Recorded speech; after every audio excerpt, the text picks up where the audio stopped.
Bismillahirrahmanirrahim. Assalamualaikum warahmatullahi wabarakatuh. Alhamdulillahilladzi arsala rasulahu bil huda wa dinil haqq liyudhhirahu 'ala ad-dini kullihi wa kafa billahi shahida. Asyhadu an la ilaha illallah wahdahu la syarika lah wa asyhadu anna Muhammadan abduhu wa rasuluhu la nabiyya ba'dah. Allahumma shalli wa sallim ala sayyidina Muhammadin wa ala alihi wa ashabihi ajma'in. Qala ta'ala fil Qur'anil Karim, innal ladzina yatluna kitaballah wa aqamus shalah wa anfaqu mimma razaqnahum sirran wa 'alaniyah yarjuna tijaratan lan tabur. Para jamaah salat zuhur yang diberkahi Allah Subhanahu wa taala, pertama-tama marilah kita panjatkan puji dan syukur kehadirat Allah Subhanahu wa taala atas karunia-Nya. Alhamdulillah, di siang hari ini kita diberikan kekuatan oleh Allah untuk melangkahkan kaki menuju ke masjid untuk salat zuhur berjamaah. Mudah-mudahan perjalanan kaki kita dari kantor ke masjid merupakan muqaddimah perjalanan kita menuju surganya Allah Subhanahu wa taala. Salawat dan salam semoga Allah curahkan kepada baginda Rasulullah sallallahu alaihi wasallam, uswah kita, teladan kita yang tidak henti-hentinya kita bersalawat kepada beliau, dengan harapan Allah Subhanahu wa taala akan meninggikan derajat kita di hadapan Allah dan di hadapan makhluk-makhluknya. Amin ya rabbal alamin.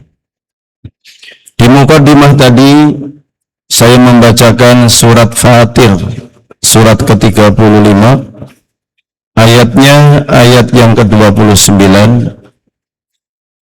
Innal ladzina yatluna kitaballah, sesungguhnya orang-orang yang senantiasa membaca Al-Quran, wa aqamus shalah, dan orang-orang yang senantiasa mendirikan salat, wa anfaqu mimma razaqnahum sirran wa 'alaniyah, dan orang-orang yang berinfak, orang-orang yang senantiasa bersedekah dikala sembunyi-sembunyi dan dikala terang-terangan, yarjuna tijaratan lan tabur. Merekalah orang-orang yang berharap perniagaan, bisnis, perdagangan dengan Allah yang tidak akan pernah merugi. Dan 3 paket ini merupakan kunci sukses seorang muslim di dunia dan di akhirat, dan di bulan Ramadan menjadi ruh kehidupan umat Islam di dalam bulan suci Ramadan. Jadi yang pertama, kalau seorang muslim senantiasa baca Quran dengan rutin, dengan volume yang cukup banyak, dan senantiasa mendirikan sholat dengan benar ditambah sholat sunnahnya, dan bersedekah, insya Allah jadi apapun kita akan menjadi orang yang sukses di dunia. Mari kita bahas satu persatu. Kenapa kita harus senantiasa membaca Al-Quran, apalagi di bulan suci Ramadan? Rasulullah sallallahu alaihi wasallam bersabda, "Afdhalu ibadati min ummati tilawatil Quran." Sebaik-baik ibadah umatku adalah membaca Al-Quran. Dan di bulan Ramadan umat begitu bersemangat, namun sayangnya ketika Ramadan telah pergi, Qurannya pergi juga. Ya, padahal mestinya enggak. Ini Ramadan adalah latihan. Ya. Kenapa kita membaca Al-Quran? Perbedaan antara Quran dengan kitab-kitab yang lain menurut para ulama seperti perbedaan antara Allah dengan makhluknya. Perbedaan muslim dengan Muslim lainnya ditentukan dengan bacaan Al-Qur'annya. Muslim pembaca Al-Quran derajatnya sangat tinggi, dan Muslim yang tidak membaca Al-Quran derajatnya sangat rendah. Lisan terbaik adalah para pembaca Al-Quran. Tenggorokan yang paling mulia adalah para pembaca Al-Quran. Rongga dada yang akan bercahaya pada hari kiamat adalah para pembaca Al-Quran, karena pada akhirnya kita akan bernaung di bawah Al-Quran yang kita baca. Nanti pada saat di mahsyar, dengan terik matahari yang sangat panas, tidak ada gedung untuk bernaung, tidak ada pepohonan untuk berlindung, tidak ada bayang-bayang, tidak ada senyuman, tidak ada canda dan tawa.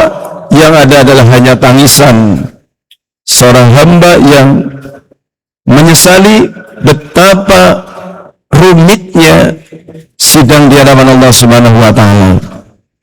Tiba-tiba puasa datang. Ay Rabbi manatuhu ta'am bin nahar fasyafi'ni ya Rabb fihi. Di saat kita kehausan, puasa datang. Ya Allah, kami telah menghalangi hamba-hambamu dari makanan dan minuman di siang hari. Maka berikan syafaat kepadaku ya Allah, untuk memberikan syafaat kepada para shaimin, orang-orang mengerjakan puasa. Yaqulul Quran, Quran yang kita baca ngomong sama Allah, ay Rabbi manatuhun naum billail fasyafi'ni fihi. Ya Allah, aku telah menghalangi hamba-hambamu, menghalangi tidurnya karena membaca.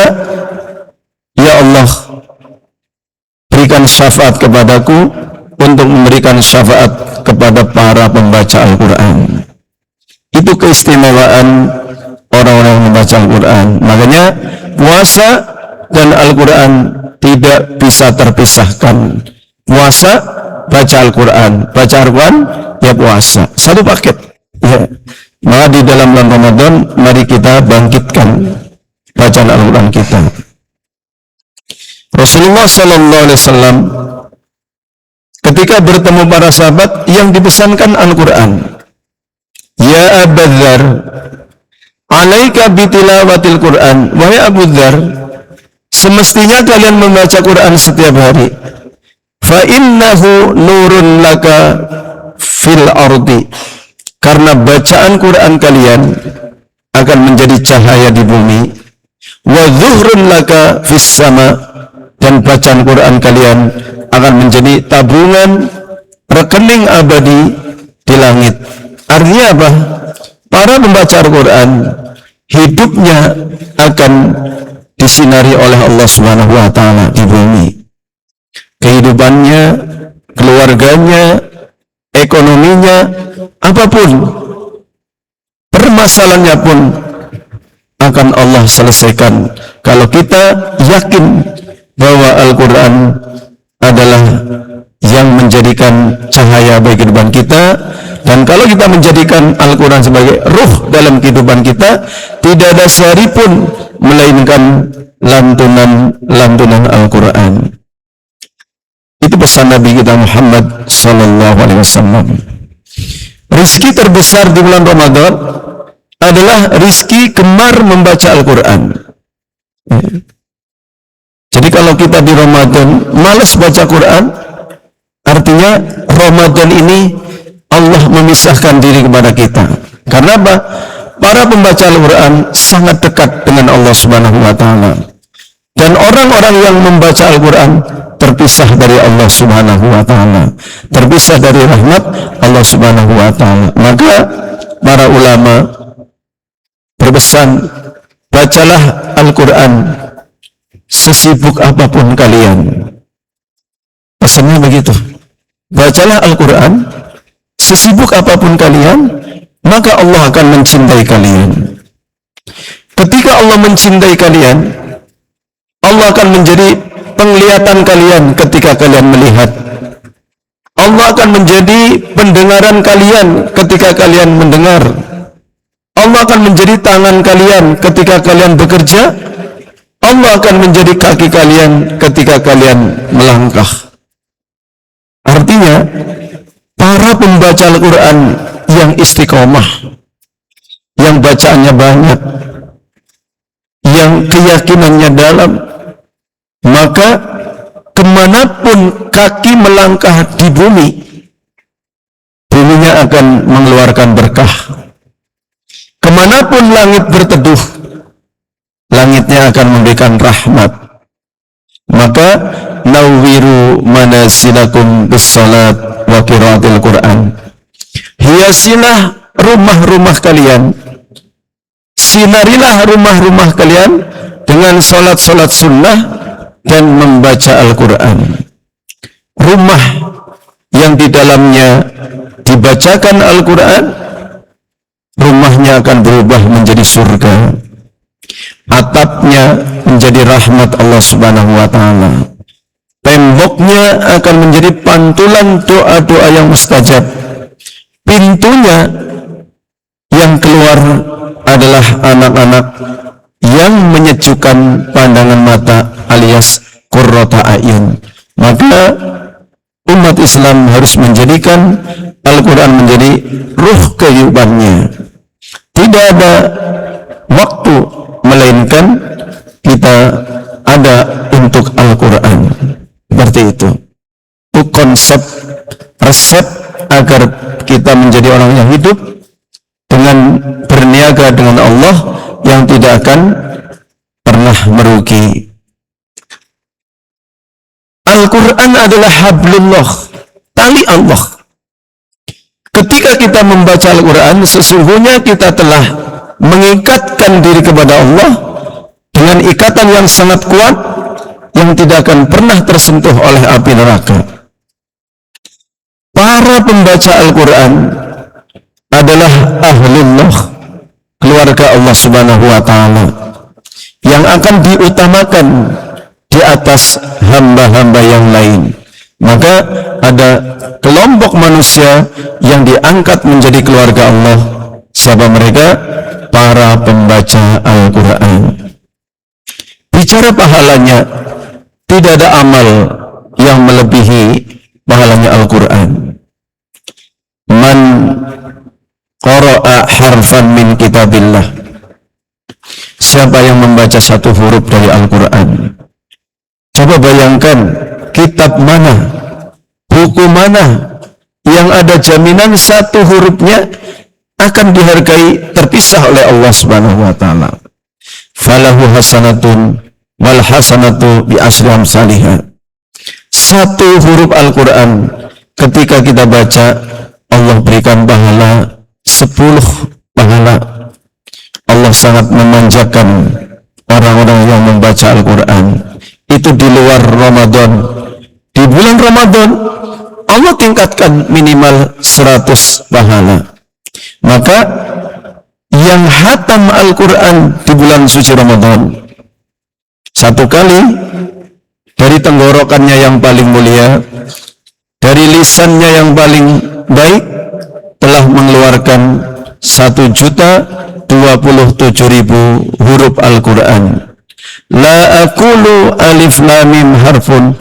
Aku tidak pernah mengatakan alif lam mim satu huruf, tetapi walakin alifun harfun. Tapi satu alif adalah satu huruf.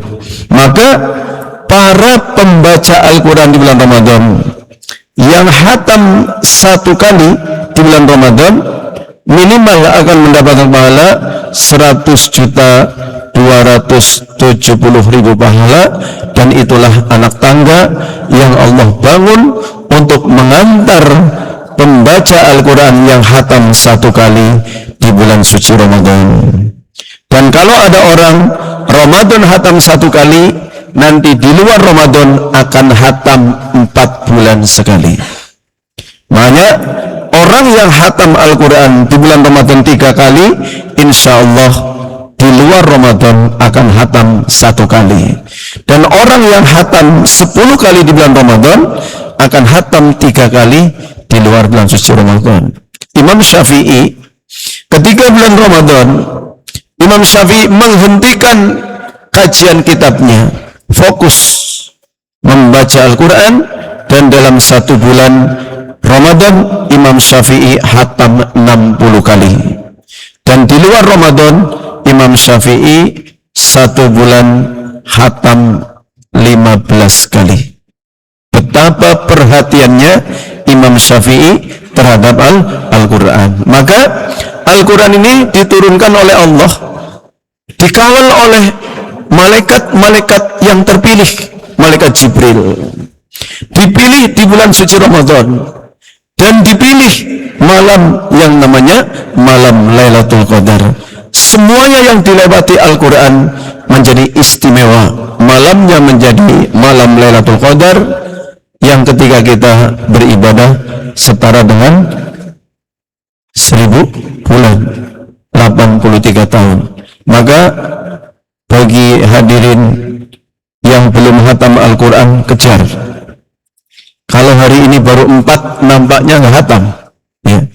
Nampaknya hatam. Kalau hari ini baru 4 juz, 7 juz nggak hatam. Karena ini udah 21, ya, 20, ya. Itu aja nggak, ini berat. Berlindung kepada Allah. Ya Allah, berikan kekuatan agar kami, ruh kami adalah ruh Al-Quran. Berikan kekuatan kepada kami untuk menghatamkan Al-Quran di bulan Ramadan ini. Maka siapa yang tidak sanggup menghatamkan Al-Quran di bulan Ramadan ini, maka terpisah dari rahmat Allah Subhanahu wa Ta'ala. Itu resep pertama agar kehidupan kita menjadi kehidupan yang berniaga dengan Allah, tidak akan pernah rugi. Yang kedua, perniagaan yang kedua adalah melakukan salat. Qad aflahal mu'minun alladzina hum fi salatihim khashi'un. Ya. Sungguh sukses orang-orang yang beriman. Siapa mereka? Orang-orang yang salatnya khusyuk. Siapa mereka? Adalah orang-orang yang mengerjakan salat. Dan salat ini adalah perjanjian antara Rasulullah dengan orang-orang kafir. Ya. Al-ahdu bainana wa bainahum as-salah.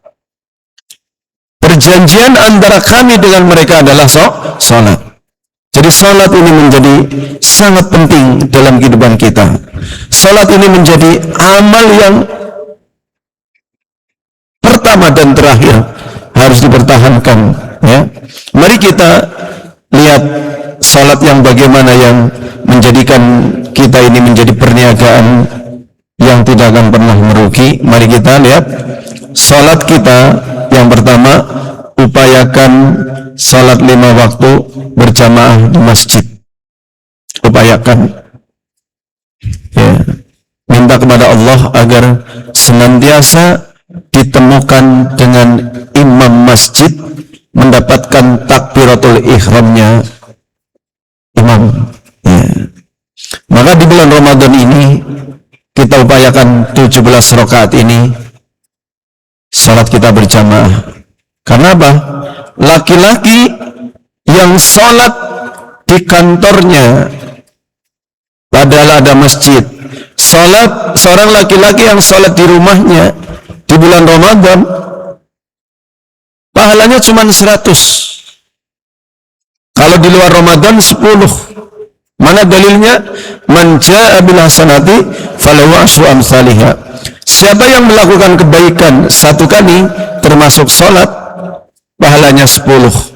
Tapi di bulan Ramadan Allah tingkatkan menjadi 100. Maka seorang laki-laki yang salat di rumah atau di meja kantornya itu pahalanya cuma 100. Tapi begitu dia melangkah kemudian membersamai imam di masjid, pahalanya jadi 2700. Sangat banyak perbedaannya. Laki-laki yang sholat di masjid mengalahkan 27 orang laki-laki yang sholat di rumah. Masya Allah. Itu baru pahalanya. Langkah kakinya. Mani hubbarat qadamahu fi sabilillah. Barang siapa yang kedua telapak kakinya berdebu, termasuk jalan kaki menuju masjid sholat duhur, fahuwa haramun ala nar. Dia diharamkan oleh Allah dari api neraka.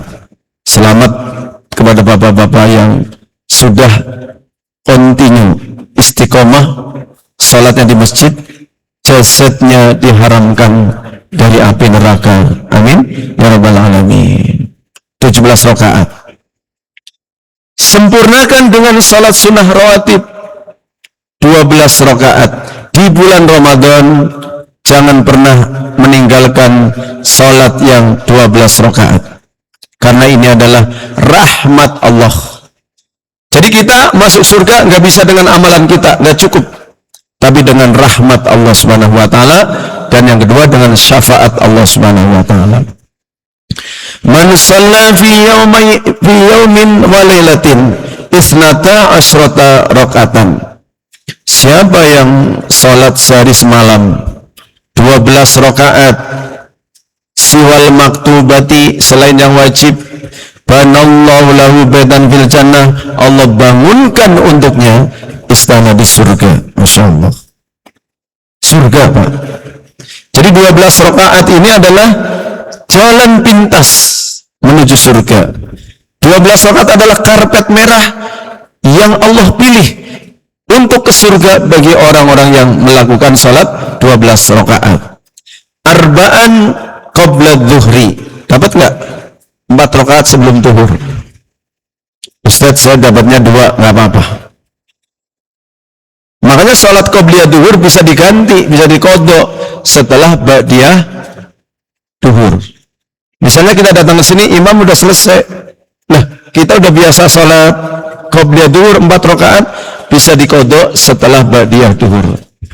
4 rakaat sebelum zuhur, wa raka'ataini ba'daha, 2 rakaat setelah zuhur, wa raka'ataini ba'dal maghribi, 2 rakaat setelah maghrib, wa raka'ataini ba'dal isya'i, 2 rakaat setelah isya', wa raka'ataini qabla subhi, dan 2 rakaat sebelum subuh. Ini adalah perniagaan jalan pintas menuju surganya Allah Subhanahu Wa Taala. Udah berapa? 17 rakaat ditambah 12 berapa?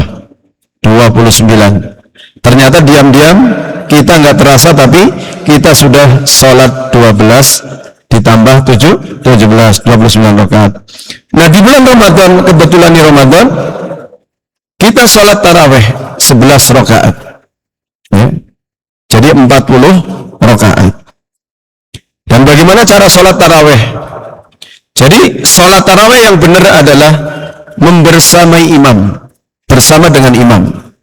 Man qama ma'al imam, siapa yang sholat taraweh membersamai imam, hatta yansarifa, sampai selesai, sampai sholat witir, khusibalahu qiyamul lailatin, maka dia dicatat oleh Allah, dihitung oleh Allah seperti sholat semalam suntuk. Dan ini harus dilakukan di bulan-bulan Ramadan, apalagi di akhir-akhir Ramadan. Udah 40 rakaat. Mau nambah lagi? Mau nambah lagi boleh. Ada sholat mutlak 8 rakaat. 4 rakaat sebelum asar, 2 rakaat sebelum maghrib, 2 rakaat sebelum isya. 8 tambah 40, 48. Ada sholat duha 4 rakaat, 52. Ada sholat suruk 2 rakaat, 54. Ini adalah orang terbaik di dunia. Tapi walaupun kita bukan terbaik, ambil minimal 40 rakaat. Ya. Jadi sholat fardu berjamaah ditambah sholat rawatib 12 rakaat, kemudian ditambah dengan qiyamul lail di luar Ramadan, di dalam bulan Ramadan, salat tarawih. Apa yang terjadi? Orang ini menjadi orang yang sangat istimewa. Orang ini yang surganya jelas. Dia hidup berdampingan dengan Allah Subhanahu Wa Taala Dan orang-orang yang tidak sholat terpisah dari Allah Subhanahu wa Ta'ala. Mari kita lihat apa yang terjadi ketika kita sholat. Sesungguhnya kalau kita mengerti tentang sholat, ketika kita membaca Al-Fatihah, sesungguhnya kita sedang dialog dengan Allah Subhanahu wa Ta'ala. Ketika kita baca Alhamdulillahirabbil alamin, dijawab oleh Allah, Hamiduni abdi, hambaku memuji-muji aku, tidak memuji-muji yang lain. Tiap ayat dijawab oleh Allah Subhanahu wa Ta'ala. Dan yang sangat dahsyat ketika sampai kepada iyyaka na'budu wa iyyaka nasta'in. Jadi kita minimal tandain di sini Bapak Ibu. Iyyaka na'budu wa iyyaka nasta'in. Ya Allah, hanya kepadamu kami menyembah. Hanya kepadamu ya Allah kami mohon pertolongan. Kata Allah, ya abdi, hadza baini wa baina abdi. Wahai hambaku, inilah batas antara aku dengan kalian, wahai hambaku.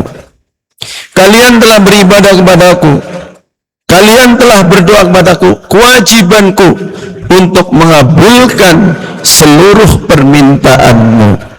Wali abdi masa'ala, dan untuk hambaku apapun yang dia minta. Itu yang menjadi rahasia dalam sholat. Ketika kita sholat 40 rakaat, maka kita telah berdialog dengan Allah sebanyak 40 kali, dan ini menjadi orang yang sangat dengan Allah Subhanahu wa Ta'ala. Itu perniagaan yang kedua. Perniagaan yang ketiga adalah orang-orang yang istiqomah bersedekah, apalagi di bulan suci Ramadan. Ya, jadi bersedekah ini di surat Al-Baqarah jaminannya perumpamaan orang-orang yang bersedekah di jalan Allah dengan harta mereka seperti sebutir biji padi yang ditanam oleh seorang petani, tumbuh menjadi 7 batang padi. Setiap batang padi Allah berikan 100 butir biji padi. Orang-orang yang mau konsisten bersedekah, Allah akan balas minimal 700 kali. Baik kita merasakan atau tidak, baik berupa uang kembali ataupun berupa sesuatu yang lain yang dikehendaki oleh Allah. Yang jelas orang-orang bersedekah akan menjadi kekasih Allah Subhanahu wa Ta'ala. Rasul bersumpah, mana qasamalun min sadaqatin, demi Allah tidak akan pernah kurang harta kalian disebabkan karena bersedekah. Lan tanalul birra hatta tunfiqu mimma tuhibbun, sungguh tidak akan sampai kepada puncak kebaikan sampai kalian mensedekahkan apa yang paling kalian cintai. Dan ini juga merupakan kurikulum Ramadan. Ramadan sesungguhnya amalannya 3. Banyakin baca Quran, banyakin salat sunnah, banyakin berzikir, dan banyakin bersedekah. Itu insya Allah kalau kita lakukan, kita akan menyaksikan dahsyatnya kehidupan kita di hadapan Allah Subhanahu wa Ta'ala. Mudah-mudahan Allah memberikan kekuatan kepada kita untuk mengamalkan apapun yang sudah kita dengar, apapun yang kita sudah dapatkan. Pasti cepat ataupun lambat akan dibuktikan oleh Allah Subhanahu wa Ta'ala. Wassalamualaikum warahmatullahi wabarakatuh.